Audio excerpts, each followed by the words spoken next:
Welcome everybody to the Chris Brown Show. It's a special edition here as we are joined by the head coach of the Lord's soccer team, Chris Brown. I'm Ryan Gasser of the Kenyon Sports Connection. It's been quite a week for you and the Lord's, Coach. You knock off two nationally ranked teams in Ohio Northern and Wheaton College. Just take us through those games. What went right and what needs to be shored up for this upcoming weekend of action to continue your run in the championship? Two tough games against tough opponents on a very fast field. We defended quite well. The guys really put in a lot of effort. Goalkeeping was great, and obviously we scored some goals. So, I mean, if you do those kind of things, then you're going to win games. So, I think we were a little passive, certainly in the first half of the second game, somewhat portions of the first game too. So, that's going to be very, very important for this coming weekend. You know, we can't have that kind of mentality. So. Now, you knocked off Ohio Northern by a count of 2-0. They were the number 19 team in the country. And then the following day, you beat Wheaton on their home turf. They were number 8 in the country, and that score, of course, was 2-1. When you look at those two games, which one, in your mind, was a little bit more challenging or a higher quality win between the two? They were both challenging games. Ohio Northern are very good. They're younger. But they've got a lot of quality. They're technically sound. They're very athletic. For a younger team. So that was a challenge in itself. Obviously playing Wheaton, who were at home and had 14 wins in a row, whatever it was a big ask for us. So that, I mean, in some ways that's a little bit more satisfying. I mean, just because you're playing, you know, a very good team on their home field. So both big wins, but I guess if I had to pick one, I'd say the second one. So. Now, there have been two big storylines that have accounted in both of those wins. The first one's on the defensive side of the ball. In the conference championship, you lost Luke Guju, which was a huge piece of your defensive puzzle, and then insert Andrew Parmalee, who stepped in off of an injury of his own. And you've kind of created a little bit of a rotation on the defense to try to fill that hole. What have you done to fill that hole, and how will that play out this weekend? Well, yeah, Palms is back, which is huge for us. And he reckons he's playing his natural position, which is holding midfielder. We've always played him in a slightly more advanced position. And we rotated through by having Lewis step up to holding midfielder when Palms needed to come off, and then we put Logan Oates back at centre-back. I don't think that's a rotation we're necessarily going to follow this weekend. But we want to get Palms on the field as much as possible, and obviously we also need to protect him a bit because his hamstring's still not 100%, but he's a huge factor, and in both of the games, particularly the second half of the game against Wheaton, I mean, he was the difference. I mean, he turned the game around, so he's a very, very important player for us. And in that game against Wheaton, the other headline kind of surfaced, and that was that 3 freshmen came up big on the national scene, with Tony Amalo scoring a goal, Josh Lee scoring a goal, and then freshman goalkeeper Sam Clar really stepping up big and making a lot of key saves late. What has led this freshman class to mature so well so that they are prepared for this national scene? Well, I mean, we have a number of freshmen that contribute, and you've highlighted 3 of them, but you know, we have others too. But well, firstly, they're good players. So you know, if you're a good player, you're a good player. And you know, we had newcomer of the year in the conference this year. We had newcomer of the year when Palms was a freshman. We had a newcomer of the year when in the conference with Felix back in 2007, you know, and we'll play good players. If they're good enough, you know, you're going to play for us. I think the other big factor is, you know, they're practicing every day with very, very good players. So the upperclassmen and all the other players push, you know, everybody else. So it's a pretty competitive environment. We're pretty demanding with them, and if you've got talent, then you're going to adjust to that and push on, and that's what they've done.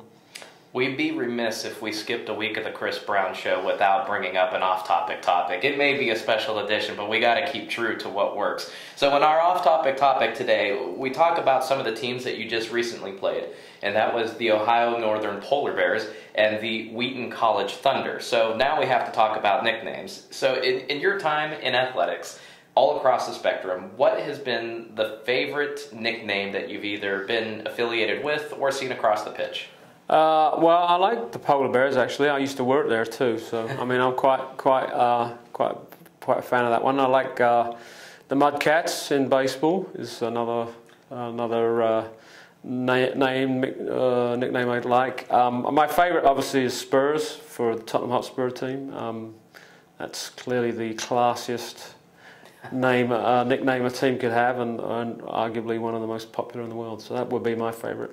All right, well, we have to move on because I know that you and the coaching staff have already moved on and looked toward next week, and you got a very tall task in the next opponent in the NCAA Tournament, and that's in the defending national champion Messiah College Falcons, and you play at their place to add on top of that. They are kind of the men's swimming team of Kenyon College if you put them in the soccer spectrum. So what makes them so dangerous, and what are they going to bring to the table that the boys will see on Saturday? Well, they're a good team. They're very good. They've got good players. They're deep, which is huge, particularly when you get into the playoffs and you're playing, a game on Saturday and a game on Sunday. So having that depth is critical. They also have got a strong tradition, and I think that breeds a certain amount of confidence, which you can see by the way they play. They play very sort of patient, very relaxed kind of possession game, which I think is you can attribute to the fact that they do have a lot of confidence and ability, obviously too. I think the home crowd is obviously a big factor too, and will be. It'll be great for our guys this weekend because it's going to create a real electric atmosphere. I mean, they're going to have probably over 1,000 people at the game. So, but that feeds both teams. It doesn't just feed the home team; it feeds both teams. So it'll be interesting to see how that pans out. Well, we want to see a couple of purple and white sprinkled in of that crowd. So if you're in the area in Grantham, Pennsylvania, or you want to make that road trip, Saturday again is when the Lords will be taking on the Messiah Falcons at 5 o'clock. Getting back to the Falcons, though, Coach, is there anybody on that team that really stands out for the Falcons as far as the biggest threat that they possess? Well, their front five are very good across the board. So they play a 4-3-3 and they play with 2 attacking midfielders and 3 forwards, 2 wide guys and a centre forward, and they're all very, very good players. So those are going to be the guys we need to sort of nullify if we're going to have an opportunity of winning on Saturdays. So the centre forward's very, very good. He's a very good player. So but it's hard to pick one. They're all very good. And when you talk about the players, when you talk about the way that the Falcons play, how do you combat that with the way that the Lords play? Do you alter anything, or is it business as usual and play your game? We may have to make a few minor adjustments based on some personnel issues and injuries that we have. But no, we're not going to really change what we do that much. We're going to keep playing the same furrow that's been fairly, productive for us. I think a key factor will be our mentality coming in, and I think if you fear a team like Messiah, then you're probably going to be in for a tough day or evening. But if you come in and you respect them for being good, but you also realise that if you play well you can beat them, then I think you're going to have a good chance. And that's what we're going to tell the guys. Yeah, respect them, they're very good, but don't fear them. Now, regardless what happens this weekend when you go out to Grantham, many in the D3 soccer world have looked at what you've done thus far in the NCAA tournament as kind of one of the bigger surprises of the tournament. Yet with conversations with you and some of the other members of the Kenyon coaching staff, this is exactly where you expected to be, in the Sweet 16. So what are other coaches in Division III soccer not seeing in the Lords that you guys are seeing? Well, I wouldn't necessarily say we thought we'd be in a Sweet 16. We thought we were good enough prior to the season that we were could get in the national championship field. Certainly we felt that. Yeah, and some of the writing about the games is not necessarily accurate. I mean, we were the second seed at the pod at Wheaton. So based on the NCAA seedings, we were expected to win the first game. And people aren't necessarily fully aware of all the strength of schedule kind of stats and everything that factors into the rankings. In some rankings it doesn't factor in.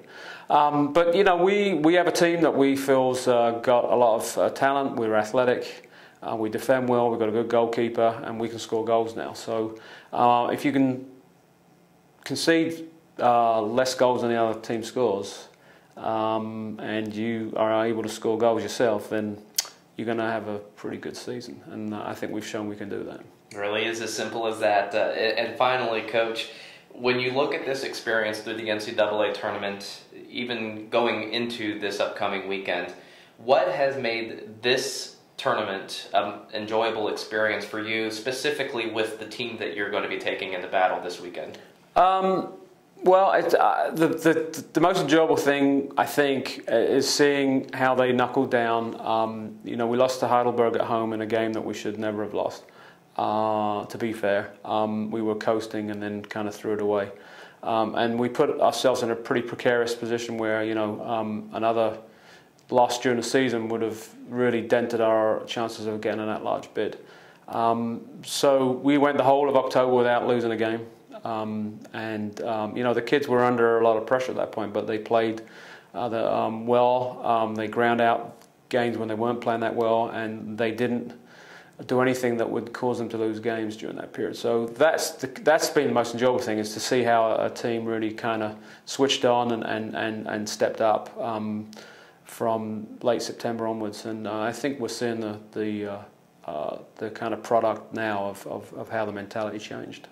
Hopefully we'll see good results this Saturday when the Lords go in and play in the NCAA sectional section of the tournament. They will be playing Messiah College at Shoemaker Field in Grantham, Pennsylvania. It's a 5 o'clock kickoff, and all the links for the live coverage will be available at athletics.kenyon.edu. You'll have video, you'll have stats, and you'll even have audio, all provided by the Falcon Athletic Network. Again, that kickoff at 5 p.m. The winner of that game will play the winner of Rose-Hulman versus Franklin and Marshall, and that sectional championship game will be on Sunday at 5 p.m. Coach, we hope to see you in that sectional final, and we hope to see you advance even further in the NCAA tournament. We congratulate you already for what you've already accomplished with the Lords and all of the boys in the program, and we wish you the best of luck this weekend. Thank you very much. All right, this has been Lords Soccer head coach Chris Brown on The Chris Brown Show. I am Ryan Gasser of the Kenyon Sports Connection.